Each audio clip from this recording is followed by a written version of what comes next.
Assalamualaikum warahmatullahi wabarakatuh. Sebelumnya, perkenalkan nama saya Gita Kumanti. Di sini saya akan mempresentasikan 17 sub materi mengenai administrasi infrastruktur jaringan. Di sini routing dan router. Pengertian routing dan router. Routing adalah proses pengiriman data maupun informasi dengan meneruskan paket data yang dikirim dari jaringan satu ke jaringan yang lainnya. Konsep dasar routing bahwa dalam jaringan WAN kita sering mengenal yang namanya TCP atau IP sebagai alamat sehingga pengiriman paket data dapat sampai ke alamat yang dituju, host tujuan.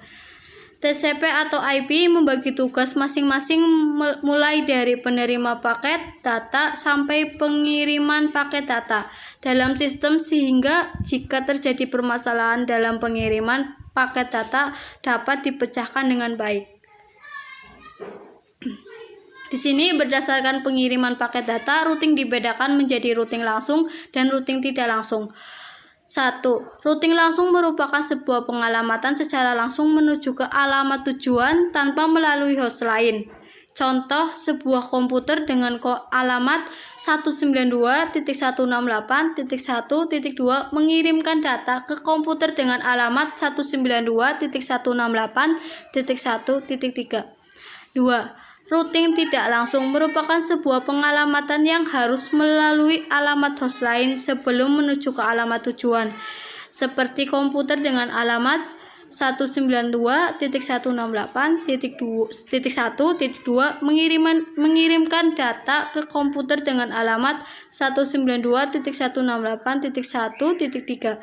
Akan tetapi, sebelum menuju ke komputer dengan alamat 192.168.1.3, data dikirim terlebih dahulu melalui host dengan alamat 192.168.1.5. Kemudian dilanjutkan ke alamat host tujuan. Di sini jenis-jenis routing secara umum ada dua, yaitu routing statik dan routing dinamik. Prinsip dan cara kerja routing. Mengenal pengertian router dan cara kerja router. Router adalah perangkat jaringan yang digunakan untuk menghubungkan beberapa network yang berbeda. Maksudnya beda di sini adalah berbeda dengan alamat jaringan atau alamat subnet masknya. Seperti misalnya menghubungkan jaringan ke kantor dengan jaringan internet. Karena berfungsi untuk menghubungkan beberapa jaringan, maka komputer minimal memiliki dua network interface. Di sini ada gambar mikrotik jenis RB750 yang merupakan router dengan ukuran kecil dan harga yang terjangkau sekitar 350 ribuan. Selain mikrotik, terdapat beberapa merek lain seperti misalnya Cisco, HP, dan Huawei. Di sini pengertian router. Router adalah sebuah alat yang mengirimkan paket data melalui sebuah jaringan atau internet menuju tujuannya melalui sebuah proses yang dikenal sebagai routing. Proses routing terjadi pada lapisan 3 layer network dalam standar lapisan OSI, Open System Interconnection. Di sini cara kerja router. Fungsi utama router adalah merutekan paket informasi. Sebuah router memiliki kemampuan routing. Artinya, router secara cerdas dapat mengetahui kemana rute perjalanan informasi paket yang akan dilewatkan.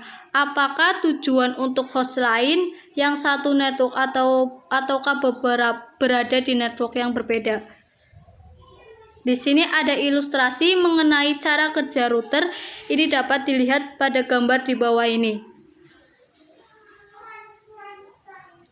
Di sini cara kerja router pada gambar di atas terdapat dua buah network yang terhubung dengan sebuah router.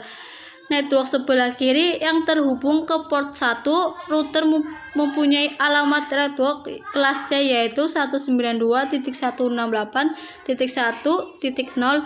Network sebelah kanan terhubung ke port 2 dari router dengan network address masih menggunakan kelas C, yaitu 192.155.2.0. Pada tabel routing diatur agar komputer A, B, C bisa berkomunikasi dengan komputer D, E, F yang berada pada jaringan yang berbeda lewat interface router port 1 dan port 2. Nantinya disebut dengan istilah gateway. Maka komputer A mengirim data ke komputer C, maka router tidak akan meneruskan data tersebut ke network lain. Begitu pula komputer F mengirim data ke E. Router tidak akan meneruskan paket data ke network lain. Barulah ketika komputer F mengirimkan data ke komputer B, maka router akan meneruskan paket data tersebut ke komputer B. Demikian catatan mengenai pengertian dan cara kerja router ini. Di sini protokol routing, macam-macam protokol routing protokol. Routing protokol adalah protokol yang terdapat pada routing dynamic routing. Routing protokol bertugas untuk menentukan jalur terbaik yang akan dilewati oleh data serta memperbarui informasi tabel routing apabila terjadi perubahan jaringan. Dynamic routing protokol itu terbagi menjadi dua, yaitu 1. Interior Gateway Protocol atau disebut IGP dan Exterior Gateway Protocol atau EGP.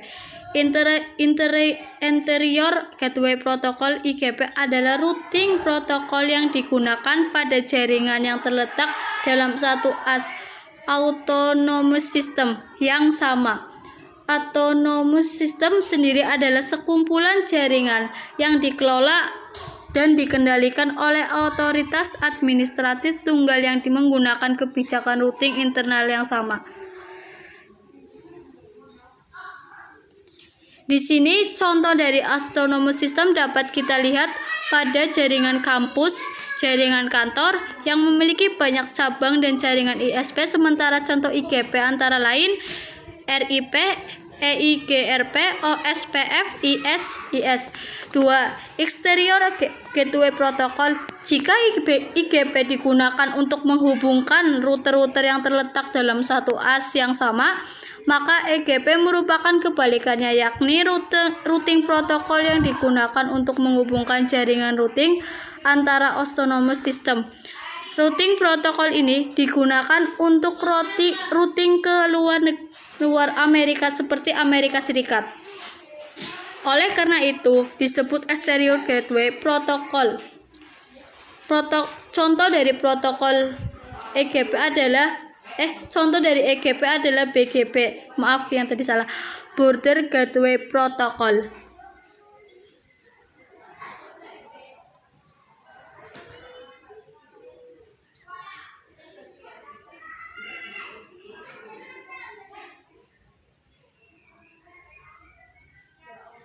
Langsung ke materi selanjutnya.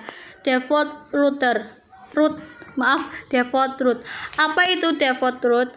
Default route adalah jalur default untuk paket yang mempunyai alamat network tujuan tertentu tetapi tidak dapat di routing tabel router yang disinggahi. Kelebihan konfigurasi yang cukup simpel, cukup memasukkan satu perintah maka semua route akan dapat dilewati. Kekurangannya terdapat routing yang tidak diperlukan karena default route kemungkinan semua router akan menerima routing yang tidak diperlukan. Hal ini dapat menaikkan penggunaan hardware dan membuat router menjadi lebih lemot atau lelet. Di sini multi gateway. Saat ini diasumsikan bahwa gateway default host lebar adalah gateway yang ditentukan pada jaringan logis import TMG-MT. Why do we need multiple gateway?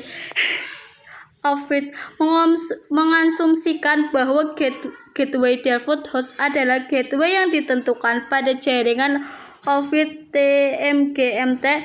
Dengan mengingat hal itu, beberapa pengguna Ovid menggunakan topologi jaringan seperti di jaringan di bawah ini.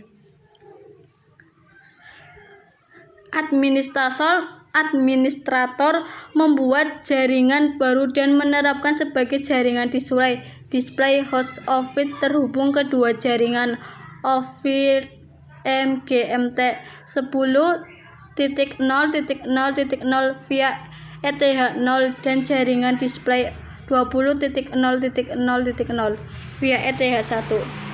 Sekarang, pengguna pada subnet berbeda dari host kemudian terhubung ke mesin, memilih VM pada host dan kemudian membuka konsol space baru data jaringan dapat mencapai host. Tetapi semua lalu lintas kembali akan merutekan ke gateway default host yang merupakan gateway yang ditentukan pada Ovid MGMT dicapai melalui ETH0. Lalu lintas kemudian akan mencapai RI, tetapi RI tidak memiliki rute ke laptop pengguna dan dengan demikian paket akan turun di RI. Dengan kata lain, space tidak akan bekerja. Secara lebih sederhana, ping tidak akan berfungsi dari laptop pengguna ke host Ovid dengan asumsi mereka tidak berada pada jaringan yang sama. Maka lalu lintas akan mencapai host dengan sukses. Tetapi semua lalu lintas kembali akan dialihkan melalui gateway default host melalui ETH0. Paket akan mencapai RI dan kemudian akan dijatuhkan karena RI tidak dapat merutekan ke laptop pengguna. Di sini routing dan paket forwarding. Routing berfungsi untuk menghubungkan segmen-segmen jaringan untuk bisa melakukan paket forwarding, sedangkan paket forwarding adalah proses memancarkan atau menyiarkan jaringan ke segmen-segmen jaringan komputer. Routing dan paket forwarding berperan dalam penyiaran dan pengiriman paket data. Routing sering digunakan dalam kehidupan sehari-hari, sedangkan paket forwarding menyiarkan jaringan melalui node komputer. 1. Routing. Routing adalah proses penerusan paket data dalam komputer. Di sini ada 3 jenis routing, yaitu minimal routing, static routing, dynamic routing. Minimal routing adalah proses routing yang sangat dan paling sederhana. Static routing adalah proses routing yang dilakukan oleh suatu pemegang jaringan atau admin jaringan. Sedangkan dynamic routing adalah proses routing yang dilakukan oleh suatu server. Kemudian terdapat 2 bentuk routing, yaitu direct routing adalah proses pengiriman paket dari segmen jaringan ke direct atau langsung. Indirect routing adalah proses pengiriman paket dari segmen jaringan secara tidak langsung. Lalu di sini terdapat beberapa komponen routing, yaitu RIP, Routing Informasi Base, merupakan daftar dari jaringan root. Ini bisa disebut sebagai tabel routing yang berisi jenis-jenis routing protokol. VIP Forwarding Informasi Base merupakan informasi routing yang dihasilkan oleh RIP. VIP ini menyediakan informasi root yang aktif apabila tidak ada routing merge.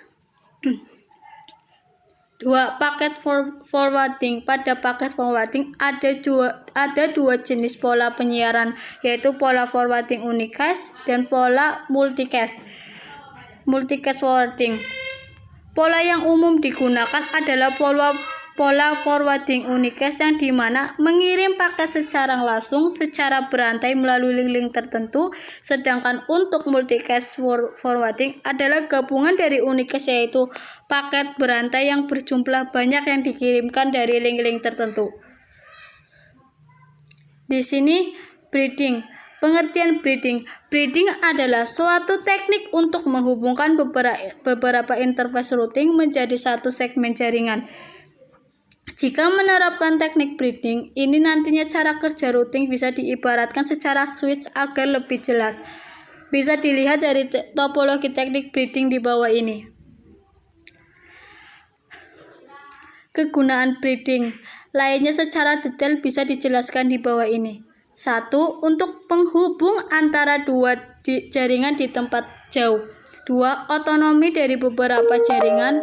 3. Untuk mengakomodasikan beban jaringan. Di sini cara kerja BRIC. Untuk memahami cara kerja BRIC bisa disamakan seperti repeater yang cerdas. Repeater bekerja dengan proses penerima sinyal yang datang dari suatu kabel jaringan yang melakukan amplifikasi pada sinyal tersebut, lalu kemudian mengirimkan sinyal tersebut ke kabel jaringan yang lainnya. Repeater melakukan proses ini secara buta tanpa mengamati isi pesan yang terkandung dalam sinyal tersebut. Di sini ada kelebihan dan kekurangan BRIC bisa dilihat. Di sini tabel routing. Tabel routing atau tabel routing adalah tabel yang berisi informasi keberadaan network, baik network yang terhubung langsung direct connection network maupun network yang tidak terhubung langsung remote network. Tabel ini juga berisi informasi bagaimana cara router tersebut mencapai suatu network. Tabel routing ini sangat penting karena digunakan router sebagai pedoman untuk mengirim setiap paket data yang diterimanya. Informasi dalam tabel routing berupa baris-baris network address yang disebut entry router. Di sini link status.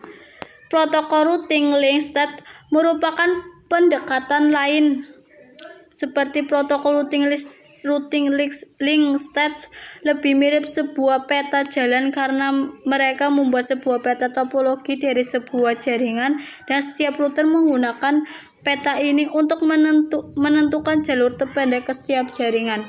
Sama halnya saat kita mengacu pada sebuah peta yang untuk menemukan rute ke kota lain. Router link stat menggunakan sebuah peta untuk menentukan jalur yang paling diinginkan untuk mencapai tujuan lainnya.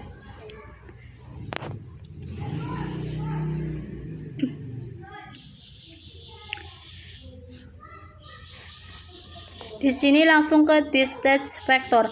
Beberapa karakteristik dari distance vector routing adalah vector routing protokol adalah di router CLI atau Cisco router tentunya. Routing protokol jenis ini mengirimkan setiap regular interval 30 detik untuk RIP dan 90 detik untuk IGRP. IGRP pakai trigger updates. Walaupun itu routing tabel gak diganti node hour of network topology, router jenis ini selalu percaya dengan tetangganya routing tabel yang diberikan ke tetangganya. Routing tabel update. Setiap update selalu dikirim seluruh routing tabel yang dia punya trigger updates. Ketika salah satu dari 3 poin di bawah ini terjadi, maka akan update diadakan. Interface up or down tetangga inmark atau baru keluar dari unreachable state, ada network atau rute baru di routing tabel. Di sini ada pengertian classful, classes, CIDR, FLSM, NAT. Classful secara sederhana dapat diartikan dengan kelas atau menggunakan kelas. Jika dikaitkan dengan pengalamatan IP, pengalamatan IP classful dapat diartikan menjadi pengalamatan IP sederhana. Berdasarkan kelas pengalamatan dengan metode ini pada pengalamatan IP v4 yang dibagi menjadi kelas A, B, C, dan D, dan E. Kelas secara sederhana dapat diartikan tanpa kelas. Jika dikaitkan dengan pengalamatan IP classes dapat diartikan menjadi pengalamatan IP tanpa mengenal kelas dengan cara menggunakan classes inter domain routing CIDR atau juga dapat dikenal dengan istilah panjang prefix.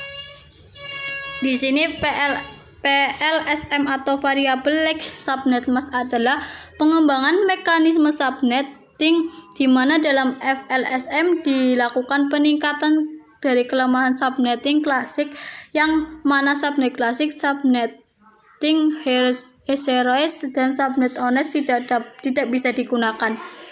Di sini classes inter domain routing disingkat menjadi CDIR adalah sebuah cara alternatif untuk mengklasifikasikan alamat-alamat IP berbeda dengan sistem klasifikasi ke dalam kelas A, B, C, dan D. C, D, dan kelas E, disebut juga sebagai supernetting. Network Address Translation NAT adalah suatu metode pokok yang memungkinkan komputer yang mempunyai address yang tidak terdaftar atau komputer yang menggunakan address privat. Di sini lanjut ke materi matriks. Matriks adalah suatu nilai yang digunakan untuk mencapai suatu jaringan. Semakin nilai metrik maka akan memiliki jalur terbaik. Dua jenis metrik yang digunakan beberapa routing protokol adalah hop count. Di sini hop count mempunyai metode ini menghitung jumlah router yang harus dilalui paket sebelum sampai ke tujuan. Setiap router dinilai 1 hop. Di sini dapat kita lihat bandwidth menghitung akumulasi bandwidth tertinggi. Di sini kita bisa dilihat. Dari router A telah disetting secara manual untuk memprioritaskan 10.10.10.2 sebagai root ke 192.168.2.0 dengan cara di atas. Bisa kita lihat. Lanjut ke materi administrative distance. Administrative distance AD adalah fitur yang dimiliki oleh router untuk memiliki jalur terbaik ketika terdapat 2 atau lebih jalur menuju tujuan yang sama dari dua routing protokol yang berbeda. Administrative design menyatakan reliability dari sebuah routing protokol. Tiap routing protokol diprioritaskan terhadap yang lain dengan bantuan berdasarkan nilai atau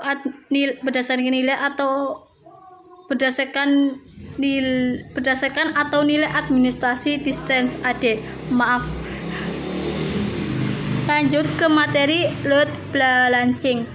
Load balancing adalah teknik untuk mendistribusikan beban trafik pada 2 atau lebih jalur koneksi secara seimbang agar trafik dapat berjalan secara optimal, memaksimalkan throughput, memperkecil waktu tanggap, dan menghindari overload pada satu jalur koneksi. Di sini load balancing digunakan pada saat sebuah server telah memiliki jumlah user yang telah melebihi maksimal kapasitasnya. Di sini bagaimana cara kerjanya. Adapun yang dapat perlu kita pahami kembali dan pentingnya menggunakan load balancing dari website atau aplikasi berbasis web yang lainnya, diantaranya bisa dilihat waktu merespon dengan load balancing akan mewarisi sedikit redundansi.